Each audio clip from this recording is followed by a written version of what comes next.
تاسو به دغه وینا خامخا اوریدلی وي چې روزانه بادام خورئ نو دماغ به دې ډیر تیز وي. د انسان تر ټولو لویه سرمایه د هغه عقل وړتیا او حافظه یعنی یاداشت دی چې کله هم موږ د ښې کارکردګي امتحان کې کامیابي یا د چټک یعنی تیز یاداشت حافظې خبره کوو نو د پیړیو پخوانی روایت ډیر ژر زموږ په ذهن کې راځي چې بادام وخورئ. دا فکر دومره ټینګ نیول شوی دی چې اکثر د محنت او د مطالعې پر ځای یو شارټکټ یعنی لنډې لارې په توګه وړاندې کیږي. تر ټولو اول به در باندې د پښتنو یو پیژندل شوی ساینسدان واورم. وای سړی په بادامو نه هوښیارېږي، په ټکر هوښیارېږي، ما ټکرې خوړلي دي. دا خبر هم یو څه حد پورې صحیح دی خو بیا هم ډېرې ټکرې زموږ ذهنونه او دماغ ختموي او موږ نه د خلاصي لارې ورکوي. دوستانو یو ځل بیا ښه راغلاست زموږ چینل پښتو چپټر ته. د عقل او د هوښیارۍ په دنیا کې فیصلې هیڅکله اسانې نه وي. د ژوند په سفر کې چې کله مسلې یعنی پرابلمز مخې ته راشي نو انسان باید هار ونه مني بلکې د دغو مسلو نه یوه نوې لار جوړه کړي. نن به موږ دا مهمه پوښتنه معلومه کړو چې بادام رښتیا هم د دماغ لپاره دومره ګټور دي لکه څنګه چې خلک وایي که یوازې یوه کلتوري عقیده دی. په دې ویډیو کې به موږ د بادامو او د وچو میوو په اړه تاسو ته معلومات درکړو چې د ساينس په نظر کې دغه شیان څنګه زموږ دماغو لپاره تر ټولو غوره خوراک دی. په جنوبي ایشیا کې دا خبره ډیره عامه دی چې د یاداشت ښه کولو لپاره باید یو څو بادام په اوبو کې لمده کړی شي او په تشه میده وخوړل شي. دا د اوس خبره نه دی بلکې د پخوانۍ تجربې پوهې نتیجه دی چې پیړیو مخکې یې دا ګټه معلومه کړې وه چې د بادام لمدول او پوست یې لرل یو مهم ساینسي اثر لري.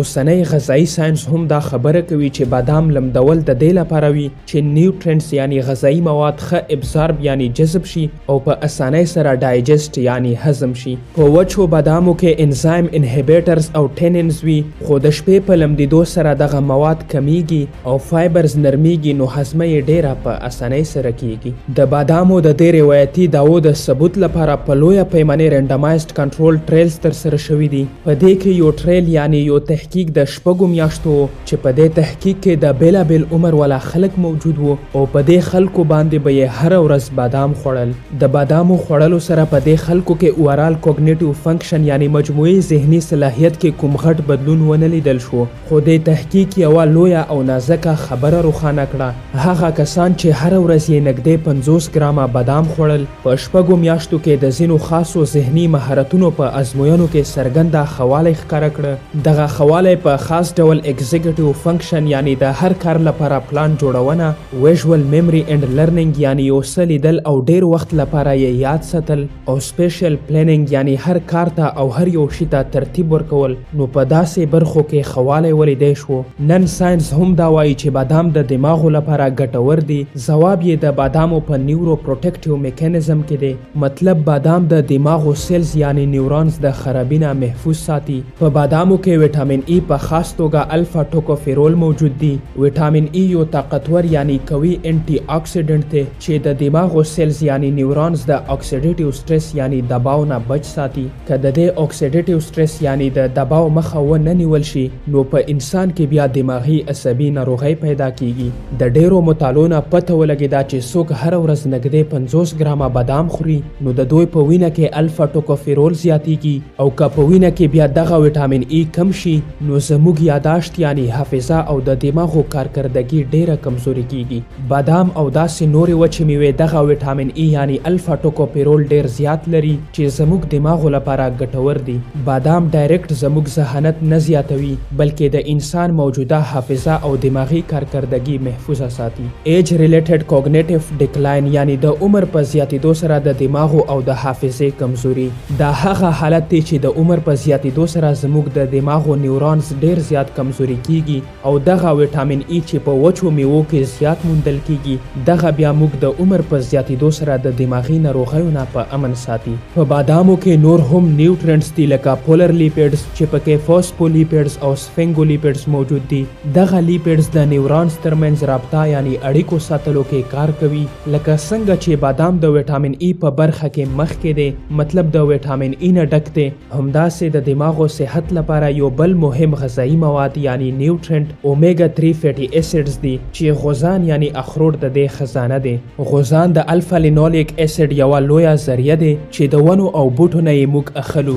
دا هغه اومیګا 3 فیټي اسید دی چې د انسان په جسم کې دماغي لوړتیا یعنی نیورل گروث لپاره ډیر مهم دي، او د سره سره په غوزانو کې ویټامین ای، فولیټ، میلاټونین او پولیفینولز هم دي چې اکسیډیټیو سټرس یعنی دماغي دباو کموي.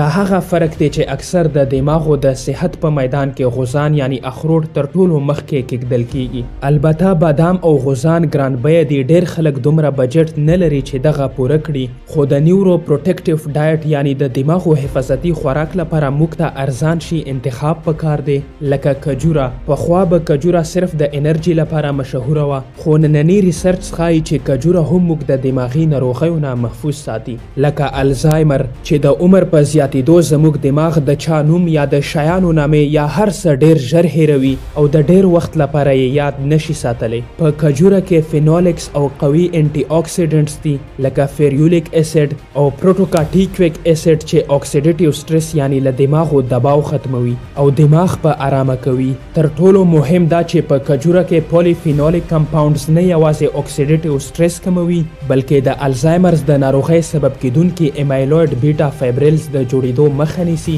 یعنی د دغې ناروغۍ مخه نیسي. او همدا ښه خبره ده چې کجور زموږ لپاره یو ارزان او په اسانۍ سره موندل کیدونکی ټارګټډ نیورو پروټیکټیو فوډ دی، او بل طرف غوزان یعنی اخروټ هم په قیمت د بادامو په مقابل کې ارزان دي. که د چا هم وس رسیږي د یو څو ورځو بعد یعنی یو څه وقفې بعد وچه میوه باید وخوړل شي. ساینس دا خبره څرګنده کړه چې بادام، غوزان او کجورې او داسې نورې وچې میوې څه جادویي خوراک نه دی چې ډایرکټ زموږ ذهانت تیز کړي، لکه څنګه چې پخواني خلک یا زموږ په کورونو کې دا خبره بار بار کیږي چې یو څه لږ بادام وخوره نو دماغ به دې تیز شي، بلکې بادام، غوزان، کجورې او داسې نورې وچې میوې یوازې زموږ د دماغو حفاظت یعنی ساتنه کوي او زموږ د دماغو نه اکسیډیټیو سټرس یعنی دباو ختموي. هغه ناروغۍ چې په انسان کې د عمر په زیاتېدو سره جوړیږي، نو دغه وچې میوې کولی شي چې انسان د دماغي ناروغیو نه محفوظ وساتي.